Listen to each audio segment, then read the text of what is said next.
because with what happened tonight, it threw a wrench in the predictability of everybody thinking that they know everything. It just proved that you don't know everything. Every match was predictable, which made it somewhat boring. I hate that answer. The Women's Rumble, and I don't know necessarily how to respond to it, because I hate when people are constantly like, oh, it was predictable. Oh, it was predictable. I was hoping for more returns like AJ Lee. So that's where you fucked up. Yeah, that's where you fucked up. A lot of people fuck up there. You got played by your own expectations. So there was talk of the ending hitting like crack. I'm still waiting for the crack to hit. Well, for a lot of people it would. How was it predictable when everybody thought Punk was going to win? That's what I'm fucking saying. There was 3. That's the most hilarious thing about it. It was predictable. There were 3 matches, dog. There were 3 things that happened. Or 4. Okay, there were 4. You expected the ending of Kevin Owens and Logan Paul to end the way it did, where Kevin should have won, but the referee had to stop because he had brass knuckles on. You predicted that Kevin Owens was going to put on the brass knuckles and that would stop the count and therefore be disqualified, and Logan Paul was going to win by DQ. You thought that was happening. Just because you knew that Roman Reigns was most likely going to retain his title, it wasn't a good, entertaining match. Did it follow the rubric of what probably needs to continue to happen? That Roman can't win anything on his own. He never has. Solo comes in to save him every fucking time. Okay. Who fucking cares? If anything, I would say that the Women's Rumble was unpredictable. You know why I think it's unpredictable? Because the majority of you guessed that AJ Lee was returning, that Sasha Banks was returning, that who was going to be number 30? I forget. There were a couple people. That Jade Cargill was going to be number 30.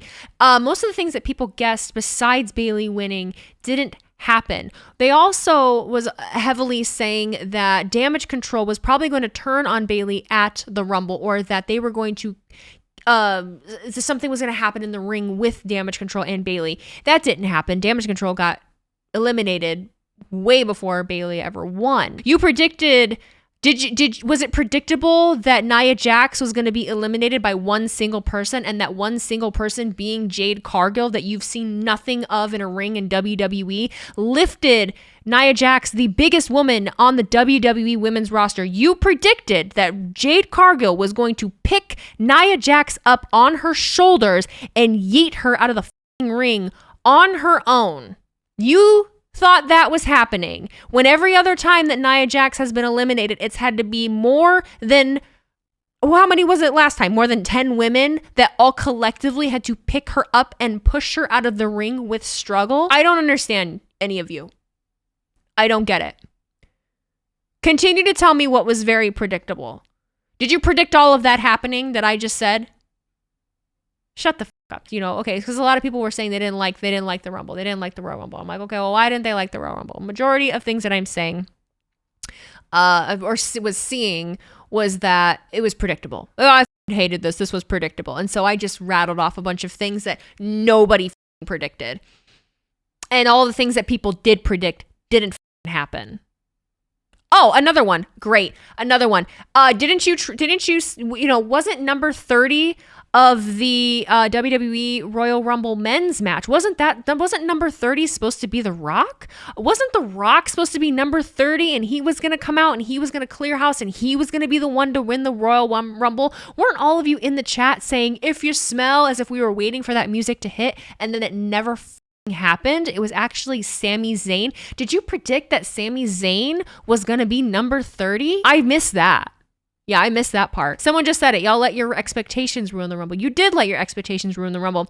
And because of your expectations, you're overlooking an actual good Rumble. Do I think the women's Rumble overshadowed the men's? Yes.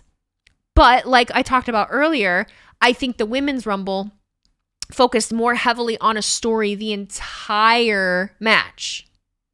They definitely focused on more storytelling between not only Bayley and everybody else, but just a lot of things that happened between other people. You had Bayley, not just Bayley, Becky. You had Becky in there with Nia Jax. You had Jordan Grace in there with Ivy Nile. You just had a lot of cool things happen between other people in that match that you paid attention to and that I feel like the camera really paid attention to. I need those lotto numbers from whoever predicted Grace being in the Rumble. Somebody found it on the dirt sheets and they ruined it for me, unfortunately. So I couldn't even be super excited about it. The men's match didn't have as many moments between people. Like I missed and I can be critical too. Watch me. I can be critical. I think that the moment between Gunther and Ludwig was good outside of the ring, but I think it would have been good to have both of them in the ring at the same time. Now they did do it right between Jay and Jimmy Uso. I thought that was great. They fucked up with Omos being eliminated with zero shot of him being eliminated. They didn't make it a big thing at all. You have 7-foot Omos that had a moment with fucking Pat McAfee running out of the ring because he was so scared of him. And then when he gets eliminated, it's not even a big deal. So yeah, Omos and Braun being eliminated was weird. It was a little goofy. There was no Kofi moment. Every year that we've had Kofi Kingston has been in 18 Royal Rumbles. Was it 18? And there was no big moment. Kofi Mania. That was another thing. So many people were predicting Big E was coming back. That didn't happen either. So if anything, I think in short, that's where this entire rant is going. If anything, this Royal Rumble was not predictable because most of the shit that was going around online that you said was going to happen didn't happen. So stop.